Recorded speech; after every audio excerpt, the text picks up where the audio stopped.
wabarakatuh. Apa kabarnya hari ini, Bu? Alhamdulillah baik dan sehat, Bu. Alhamdulillah ya, Bu ya. Iya. Baiklah, di sini, Bu, saya mendapatkan tugas untuk mewawancarain Ibu selaku kepala sekolah di sekolah yang Ibu pimpin ini. Di sini, Bu ya, ada 8 pertanyaan yang nanti akan saya tanyakan kepada Ibu selaku pimpinan sekolah. Bisa kita mulai, Ibu? Bisa ya. Ya. Pertanyaan pertama nih, Bu.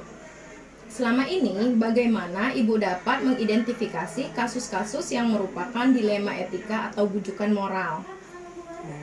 Baik, Bu. Apabila terjadi suatu kasus pada peserta didik, maka dilema etika perlu penanganan khusus melalui guru kelasnya. Karena kepala sekolah tidak bisa bergerak sendiri dan tidak bisa turun tangan langsung. Apabila ada permasalahan pada pendidik dan tenaga kependidikan, saya berkoordinasi dengan komite terlebih dahulu. Saya selalu memanggil semua guru dan tenaga kependidikan dan meminta masukan. Lalu saya mengamati dulu suatu permasalahan yang terjadi, kemudian mengumpulkan informasi yang faktual, dan terakhir menentukan suatu keputusan mengacu berdasarkan peraturan. Begitu ya. Pertanyaan kedua nih, Bu. Selama ini, bagaimana Ibu menjalankan pengambilan keputusan di sekolah Ibu, terutama untuk kasus-kasus di mana ada dua kepentingan yang sama-sama benar atau sama-sama mengandung nilai kebajikan? Dalam pengambilan keputusan harus selalu dikembalikan semuanya pada aturan. Setiap pengambilan keputusan, saya selalu menjalin hubungan dengan guru-guru untuk meminta pendapat dan masukan, memastikan bahwa keputusan tersebut benar-benar dipahami, karena selalu ada alasan di balik suatu kejadian. Iya, betul sekali, Ibu. Pertanyaan selanjutnya, langkah-langkah atau prosedur seperti apa yang biasa Ibu lakukan selama ini? Langkah-langkahnya yang pertama, saya akan mencari informasi terlebih dahulu. Kemudian saya akan datang ke lapangan dan selanjutnya turun langsung untuk mewawancarai dari berbagai pihak. Lalu setelah itu saya menganalisis untuk diambil keputusan yang terbaik berdasarkan peraturan yang ada. Selanjutnya nih, Bu, hal-hal apa saja yang selama ini Ibu anggap efektif dalam pengambilan keputusan pada kasus-kasus dilema etika?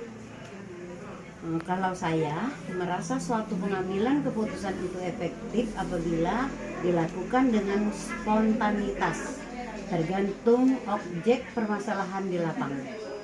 Saya mengobrol dengan guru-guru, didengar pendapatnya supaya ada keputusan bersama. Keputusan bersama ya. Nomor 5 nih, hal-hal apa saja yang selama ini merupakan tantangan dalam pengambilan keputusan pada kasus-kasus dilema etika? Pada pertanyaan nomor 5, tantangan yang dihadapi dalam pengambilan keputusan apabila kurang bisa diterima, tentu saja kita harus bisa meyakinkan orang-orang yang terlibat dengan keputusan kita. Selain itu, ada juga yang menjadi tantangan lainnya dalam pengambilan keputusan. Pada kasus yang ada, jika tidak diterima hasil keputusan yang sudah diambil dan menimbulkan kasus baru. Ya. Pertanyaan selanjutnya, apakah Ibu memiliki sebuah tata kala atau jadwal tertentu dalam sebuah penyelesaian kasus dilema etika? Apakah Ibu langsung menyelesaikannya di tempat atau memiliki sebuah jadwal untuk menyelesaikannya? Dan bentuk atau prosedur seperti apa yang Ibu jalankan? Untuk dalam hal ini tidak ada jadwal tertentu. Pokoknya harus bisa diselesaikan dengan baik dan sebisa mungkin selesai dengan waktu yang tidak terlalu lama. Supaya cepat selesai ya, tidak perlu waktu yang lama. Pertanyaan nomor 7, adakah seseorang atau faktor-faktor yang selama ini mempermudah atau membantu Ibu dalam pengambilan keputusan dalam kasus-kasus dilema etika? Faktor-faktor yang memudahkan adalah berasal dari adanya dukungan wali murid, guru-guru, dan berbagai pihak yang telah membantu kami. Dan saya selalu percaya bahwa ada banyak hikmah di setiap kehidupan. Iya, ada banyak hikmahnya Bu ya dari setiap permasalahan. Pertanyaan terakhir, dari semua hal yang telah Ibu sampaikan tadi, pembelajaran apa yang dapat Ibu petik dari pengalaman Ibu mengambil keputusan dilema etika? Pengalaman adalah guru terbaik.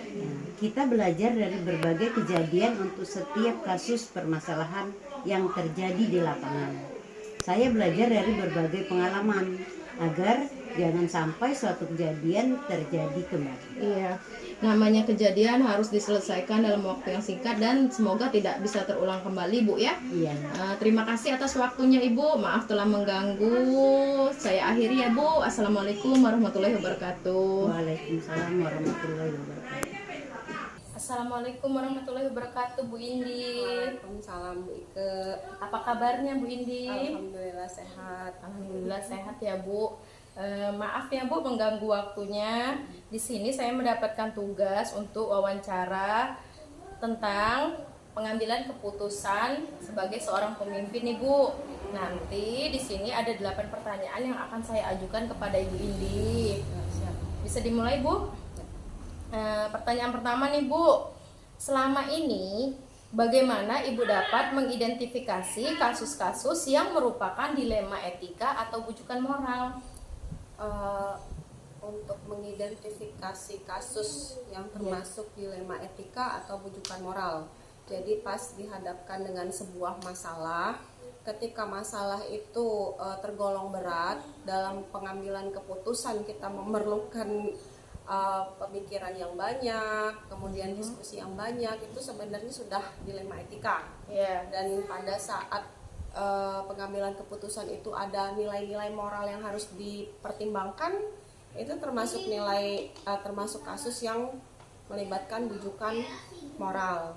Jadi pertama ya mungkin dicari tahu dulu akar permasalahannya, dicari tahu dulu masalahnya apa, siapa pelakunya, kapan, di mana terjadinya, dan bagaimana. Lalu libatkan dengan pelaku, minta pendapat ke orang-orang di sekitar sebagai saksi seperti itu. Kemudian bicarakan baik-baik dulu kalau bisa. Ya. Pertanyaan kedua nih Bu, selama ini kan bagaimana Ibu menjalankan pengambilan keputusan di sekolah Ibu, terutama untuk kasus-kasus di mana ada dua kepentingan yang sama-sama benar nih Bu, atau sama-sama mengandung nilai kebajikan.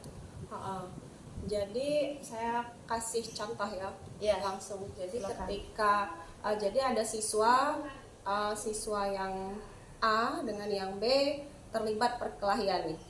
Siswa A dengan siswa B itu punya latar belakang tersendiri sehingga jadi anak yang, maksud saya, aktif. Siswa A itu pernah kecelakaan sehingga dia menurut ibunya itu emosinya lebih labil, sedangkan siswa B itu tumbuh dalam keluarga yang mungkin kurang lah ya ilmu parenting, sehingga kebutuhan emosional anak, tugas perkembangan anak itu tidak terpenuhi. Nah, dua-duanya tuh konflik. Dua-duanya dibina oleh guru oleh wakil kesiswaan.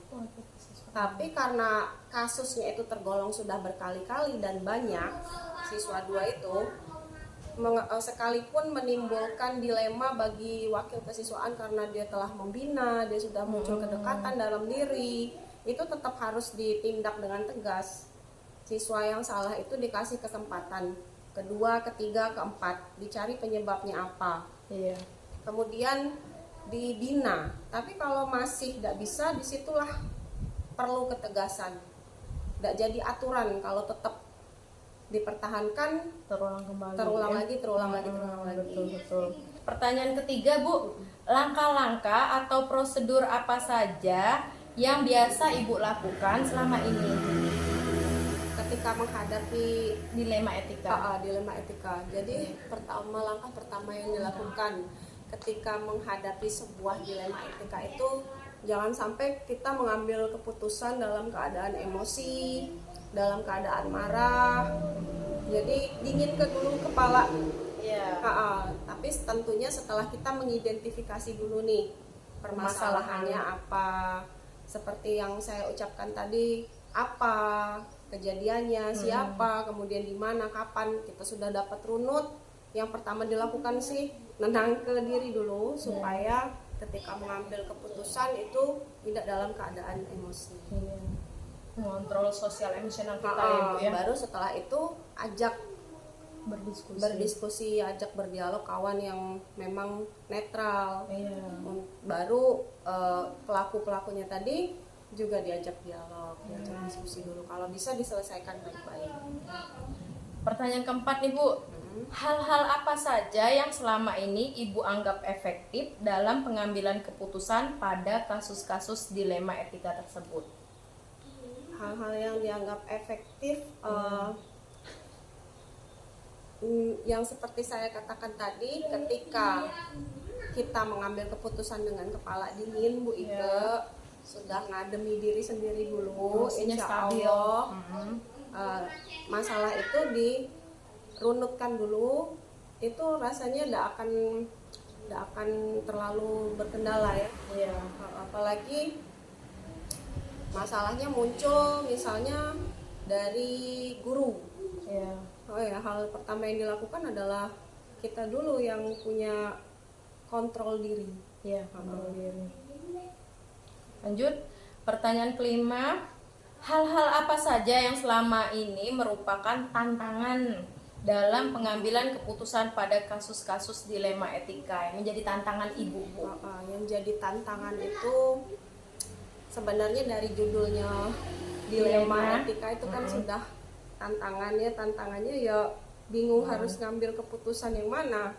Di satu sisi kasus dilema etika tuh kayak pisau mata dua. Di satu sisi dia punya resiko, kita ngambil pilihan berikutnya juga punya resiko. Jadi sebenarnya tidak bisa juga kita memilih satu yang resikonya paling kecil tuh tidak bisa. Kita tetap harus berjalan di dalam rel, harus tetap sesuai dengan aturan, tapi juga tetap memegang prinsip moral tadi.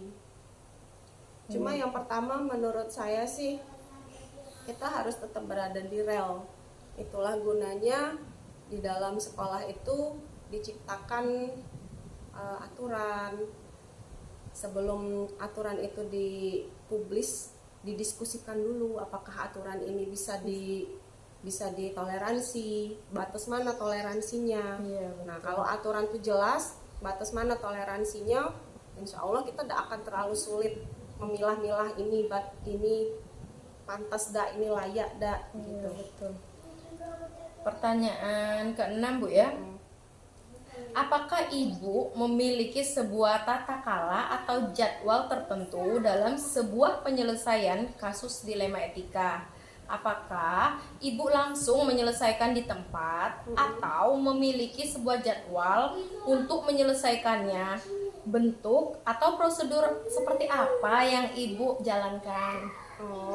Kalau jadwal khusus untuk menyelesaikan sebuah masalah tidak ada ya Bu. Tidak ada. Tidak ada jadwal khusus.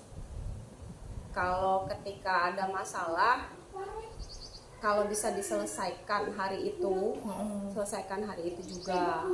Cuma kalau dirasa ketika mengambil keputusan itu kepala sedang tidak dingin, sedang emosi, berarti butuh waktu. Jadi kalau ada masalah, misalnya seandainya masalah itu sudah diidentifikasi ini dan anak itu sudah aman, atau masalah dari guru itu sudah terlihat aman tapi belum aman dari diri aku sendiri, pulang. Tenangkan dulu, kontrol dulu diri, baru ambil keputusan. Berarti bentuk atau prosedurnya yang dijalankan Ibu tadi? Prosedur yang aku jalankan kayaknya ngidentifikasi dulu, kemudian sebelum mengambil keputusan itu dinginkan dulu, kontrol sosial, emosional kita Bu ya. Emosional. Pertanyaan ketujuh Bu, adakah seseorang atau faktor-faktor apa yang selama ini mempermudah atau membantu Ibu dalam pengambilan keputusan dalam kasus-kasus dilema etika tersebut? Kalau peran yang mungkin banyak berperan dalam pengambilan keputusan, penindaklanjutan permasalahan di sekolah itu wakil Bu Ike ya. Wakil kurikulum misalnya, wakil kesiswaan atau itu lebih karena karena aku sendiri yang milih wakil. Aku sendiri yang menentukan ini Bapak jadi wakil ya. Nah, sebelum memilih itu aku sudah memastikan bahwa kami itu sepikroh. Bahwa kami itu satu misi, bahwa bapak ibu wakil ini adalah orang yang netral, orang yang memang prioritasnya adalah kemajuan sekolah. Kalau faktor-faktor pendukungnya dalam penyelesaian itu banyak sih ya. Yang paling penting itu sebenarnya faktor dari masyarakat. Faktor pendukung masyarakat. Kalau masyarakat mendukung setiap kegiatan sekolah, sebenarnya tidak akan terlalu muncul banyak masalah. Tidak akan muncul banyak konflik. Apa sih bentuk dukungannya? Kayak mereka tuh terlibat dalam kemajuan pendidikan anaknya di rumah. Itu kita sebagai guru terbantu sekali. Orang tua peduli nih bahwa anak-anak nih ada PR. Itu kan artinya orang tua ada kerjasama dalam mendidik anak, tidak sepenuhnya dilimpahkan ke sekolah. Oke, pertanyaan terakhir nih Bu. Ya. Dari semua hal yang telah Ibu sampaikan tadi, pembelajaran apa nih Bu yang bisa Ibu petik dari pengalaman Ibu dalam mengambil keputusan tentang dilema etika? Pelajaran paling penting selama aku jadi kepala sekolah Bu Ike, setiap dihadapkan dalam masalah kasus itu adalah pengontrolan emosi diri aku sendiri. Bagaimana cara mengontrol diri ya? Bagaimana cara mengontrol diri dan mengontrol emosi. Aku tuh jadi kepala sekolah Bu Ike di lingkungan yang kebanyakan gurunya itu seumur atau lebih tua dari aku. Jadi entah ya, psikologinya agak beda ketika kita dipimpin oleh kepala sekolah yang bapak-bapak sudah berumur dengan kepala sekolah yang seumuran. Istilahnya mereka tuh lebih leluasa mengekspresikan diri itu lebih leluasa, lebih terbuka. Sebenarnya bagus.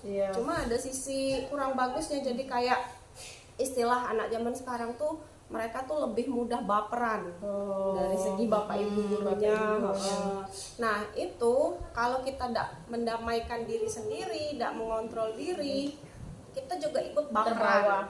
Kita juga ikut baperan, kita tidak bisa berpikir netral, tidak bisa berpikir sesuai rel Bu Ike.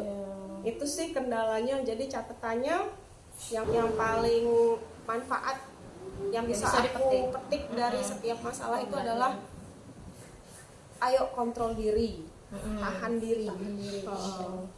Jangan ikut terbawa emosi. Jadi bisa disimpulkan nih Bu ya, kita sebagai seorang pemimpin, terutama pemimpin dalam pembelajaran di sekolah itu, yang pertama kali dalam pengambilan keputusan tuh adalah kita sebagai kepala sekolah bertindak sebagai manajer, artinya mampu mengontrol diri kita sendiri sebelum kita mengambil keputusan. Dan keputusan yang kita ambil ini harus sejalan dengan peraturan yang berlaku. Baiklah Ibu, terima kasih atas wawancaranya, terima kasih atas ilmunya, terima kasih telah berbagi kepada kami. Semoga kita bisa lebih meningkatkan lagi kemampuan kita dalam mengambil keputusan yang bijak Bu ya. Terima kasih atas waktunya Ibu. Sama-sama Bu Ike. Assalamualaikum warahmatullahi wabarakatuh. Assalamualaikum warahmatullahi wabarakatuh Pak Prengki. Apa kabarnya hari ini? Alhamdulillah baik Bu. Alhamdulillah baik ya Pak. Maaf mengganggu waktunya nih Pak. Saya hari ini mendapatkan tugas wawancara modul 3.1 nih Pak tentang pengambilan keputusan berbasis nilai-nilai kebajikan. Di sini nanti Pak ya, ada 8 pertanyaan yang akan saya ajukan kepada Pak Prengki. Bisa kita mulai Pak? Ya. Pertanyaan pertama nih Pak. Selama ini, bagaimana Bapak dapat mengidentifikasi kasus-kasus yang merupakan dilema etika atau bujukan moral? Baik, sebelumnya terima kasih Ibu sudah datang di sini ke tempat kami untuk melakukan wawancara untuk tugas CGP ya dalam kegiatannya. Baik, tentu dalam pendidikan ataupun di lingkungan sekolah pasti ada dilema etika. Nah, tentu kami untuk mengidentifikasi itu kami selalu yang pertama itu berkoordinasi dulu dengan para guru. Karena tentu guru itu kan sebagai ujung tombak dalam sebuah pembelajaran. Apalagi di SD itu guru kelas, maka kami selalu berkomunikasi dengan guru kelas bagaimana apakah ada terjadi seperti yang ditanyakan oleh ibu. Iya, koordinasi ya Pak ya. Pertanyaan selanjutnya nih Pak, selama ini bagaimana Bapak menjalankan pengambilan keputusan di sekolah Bapak, terutama untuk kasus-kasus di mana ada dua kepentingan yang sama-sama benar atau sama-sama mengandung nilai kebajikan? Baik, jadi tentu dalam mengambil keputusan kami tidak selalu langsung memutuskan, maka perlu ada koordinasi dengan terutama bisa dengan guru, kemudian dengan staf juga bisa, kemudian kita juga harus mengetahui dulu permasalahannya seperti apa. Maka dalam mengambil keputusan ini kami selalu berkomunikasi dulu dengan seluruh stakeholder yang berhubungan dengan sekolah kami, dan masuk komite juga. Kemudian sesuai dengan acuan atau aturan yang berlaku di sekolah kami. Seperti itu Pak ya. Ya. Terus langkah-langkah atau prosedur seperti apa yang biasa Bapak lakukan selama ini? Baik, untuk mengetahui kasus dilema etika ini, maka tentu kami harus melakukan meneliti dulu, kemudian setelah meneliti, baru kemudian kita diskusikan dulu dengan para guru-guru tentunya. Sekali lagi Ibu, kami selalu mengajak guru-guru karena memang guru ini sangat berperan penting sekali di sekolah dalam proses KBM-nya. Kemudian setelah tahu apa masalahnya, baru kami bisa membuat keputusan. Iya, itu diskusi ya Pak ya. Ya. Terus hal-hal apa saja yang selama ini Bapak anggap efektif dalam pengambilan keputusan pada kasus-kasus dilema etika?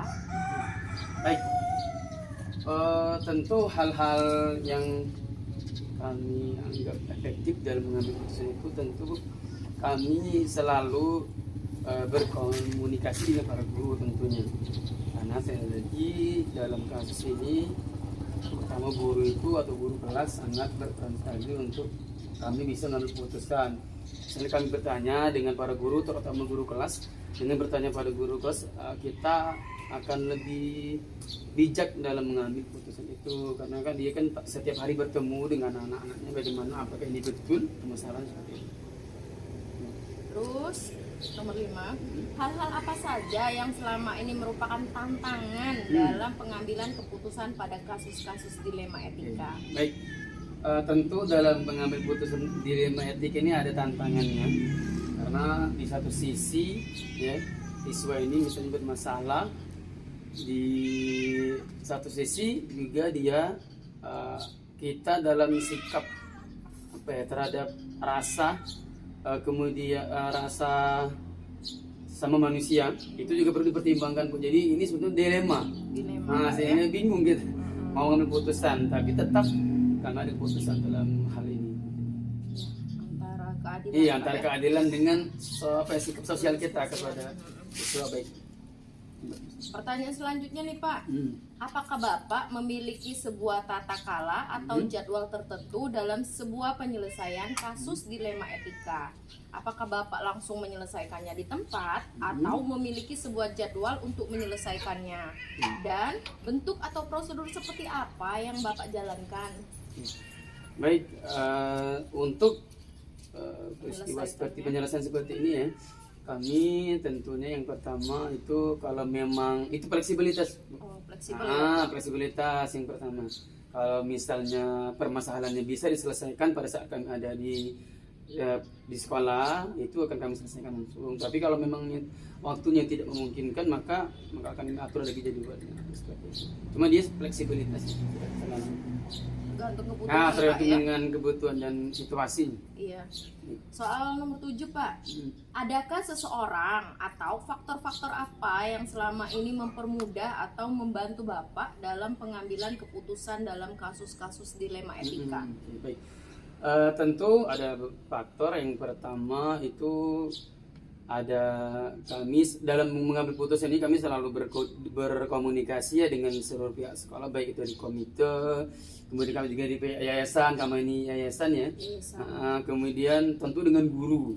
Nah, dengan kami berkomunikasi inilah kami bisa mengambil putusan bagaimana yang terbaiknya. Karena tentu komite, kemudian yayasan, putra guru dan seluruh staf tata usaha kami itu tahu kondisi yang sebetulnya yang terjadi di sekolah. Maka ini faktor yang sangat mendukung kami dalam mengambil keputusan ini. Semua warga sekolah. Ya, semua warga sekolah. Terus pertanyaan terakhir nih Pak, dari semua hal yang sudah Bapak sampaikan tadi, pembelajaran apa yang Bapak petik dari pengalaman Bapak mengambil keputusan dilema etika? Baik, tentu pembelajaran yang sangat luar biasa ya, karena dari pengambilan keputusan ini akan berdampak selanjutnya Bu. Nah, jadi kalau kita salah dalam mengambil keputusan, maka dampak ini akan bisa ke generasi berikutnya. Maka tantangan bagi kami ataupun belajar bagi kami adalah kami untuk selalu berusaha untuk bisa bijak dalam mengambil sebuah keputusan agar nantinya dampak dari ataupun impact dari yang kami ambil keputusan ini tidak berdampak ke generasi berikutnya. Iya betul Pak ya. Dengan melakukan suatu keputusan yang bijak, semoga berdampak yang baik pula pada hasilnya Pak ya. Terima kasih atas waktunya Pak. Semoga ini bermanfaat buat kami. Kami akhiri. Assalamualaikum warahmatullahi wabarakatuh. Waalaikumsalam.